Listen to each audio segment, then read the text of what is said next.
যে বিশ্ববিদ্যালয়ে মতের সঙ্গে মতের লড়াই হওয়ার কথা, সেখানে লড়াইটা শেষ পর্যন্ত পৌঁছালো মাথার সঙ্গে পেশির। নমস্কার, আমি দিমাগি নকশাল মনীষ বলছি।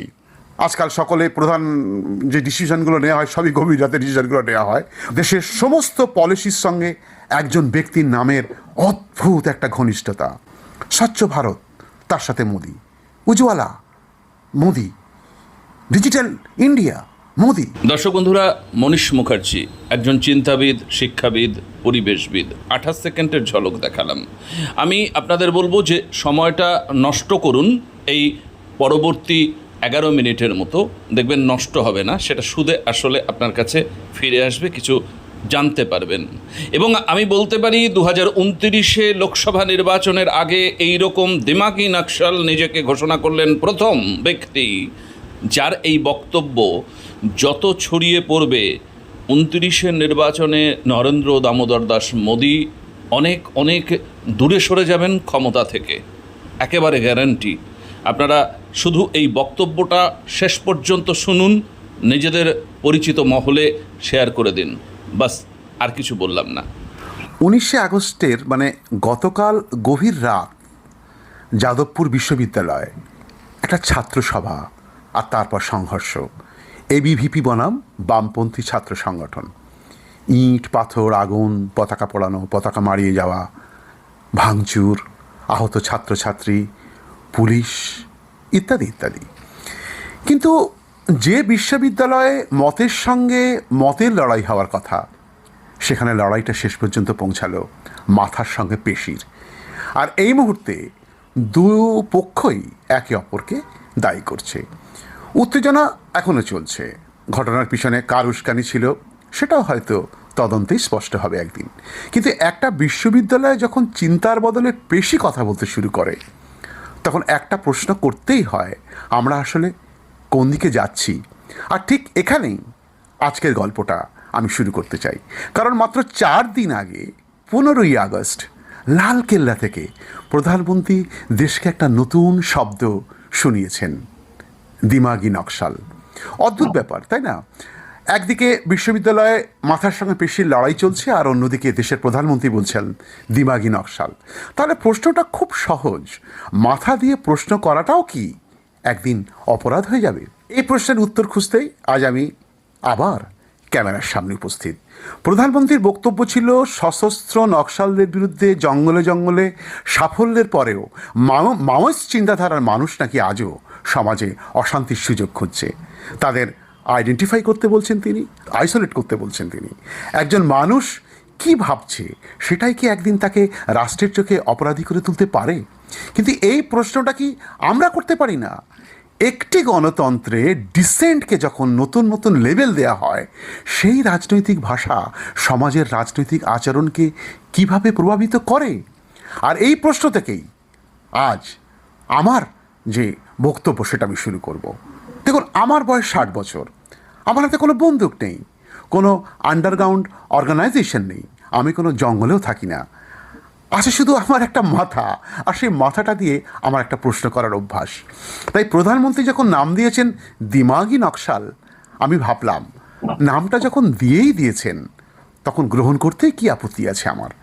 আজ থেকে আমি মনীষ, কিন্তু আমি দিমাগি নকশাল। নমস্কার, আমি দিমাগি নকশাল মনীষ বলছি।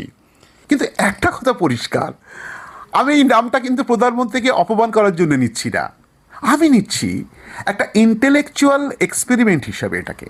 কারণ আমি দেখতে চাই 2014 থেকে 2026 পর্যন্ত আমরা আসলে কি দেখেছি। শুধু কি প্রজেক্ট, কিছু কিছু স্কিম, কয়েকটি ইলেকশন, কয়েকটি ম্যানিপুলেশন, নাকি ক্ষমতার চরিত্রের মধ্যে একটা মৌলিক পরিবর্তন? 2014 কালো টাকা ফেরানোর প্রতিশ্রুতি, আপনার আমার অ্যাকাউন্টে 15 লক্ষ টাকার একটা অঙ্ক ক্রেডিট হওয়ার একটা সম্ভাবনাময় রাজনৈতিক এবং নাগরিক জীবনের গল্প, যা স্বপ্ন দেখাতে শুরু করেছিল আমাদেরকে। পরে অবশ্য অমিত ভাই বললেন ওটা একটা জুমলা ছিল, তাই আশায় মরে চাষা। তারপর 2016 নোটবন্দি, এক রাতের ঘোষণায় 500 এবং 1000 টাকার নোট বাতিল। প্রচলিত সমস্ত কারেন্সি ভলিউম যার টোটাল ভ্যালু ছিল প্রায় 86%, তাই একেবারে গোটা ইকোনমিটাকে একেবারে স্তনস্ত করে দিয়েছিল। অগত্যা দেশের মানুষ লাইনে কি করবে, ব্যবসা থেমে গেল, অর্থনীতি কেঁপে কেঁপে উঠতে লাগলো।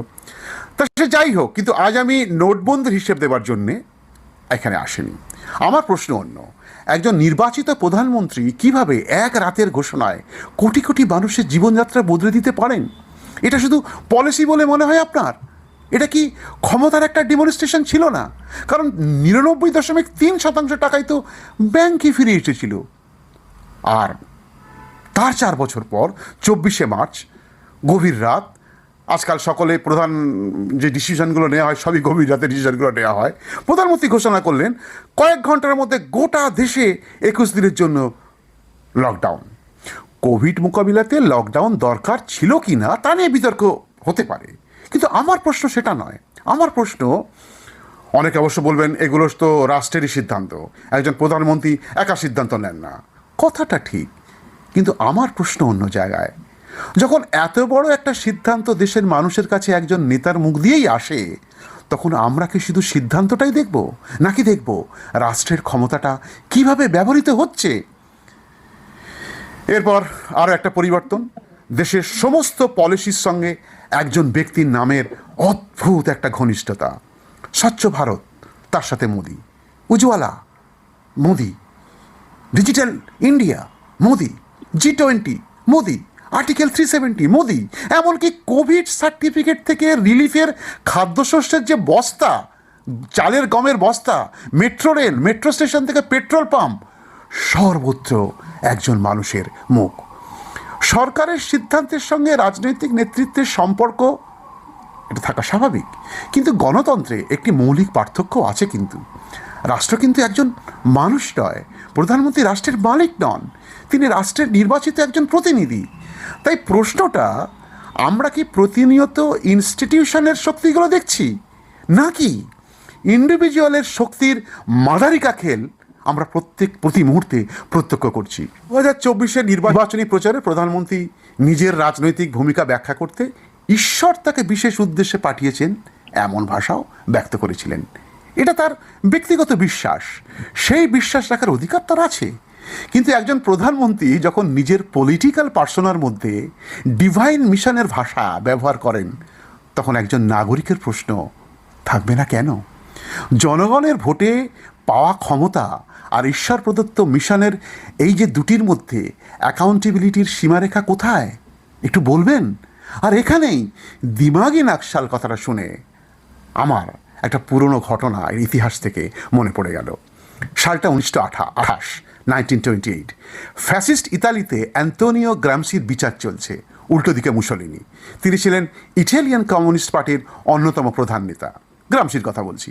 তার বিরুদ্ধে রাষ্ট্রের প্রসিকিউটরের একটা বিখ্যাত মন্তব্য ছিল, we must stop the brain from functioning for 20 years, অর্থাৎ এই মস্তিষ্কটাকে 20 বছর কাজ করতে দেয়া যাবে না। ভাবুন, রাষ্ট্র শুধু একজন মানুষের শরীরকে বন্দি করতে চায় না, তার চিন্তার ক্ষমতাকেও বিপজ্জনক বলে মনে করছে।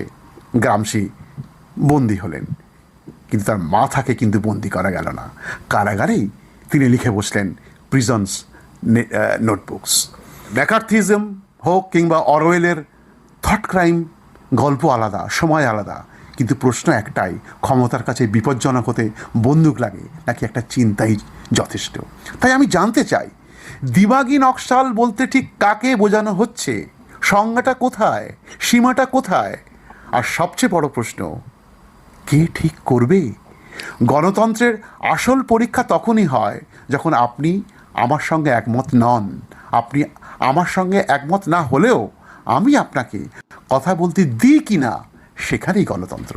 তাই আজ আমি একটা সিদ্ধান্ত নিয়েছি, যে শব্দ দিয়ে আমাকে চিহ্নিত করতে চান, আমি সেই শব্দটাকেই নিজের পরিচয় বানিয়ে নেব আগামী দিনে।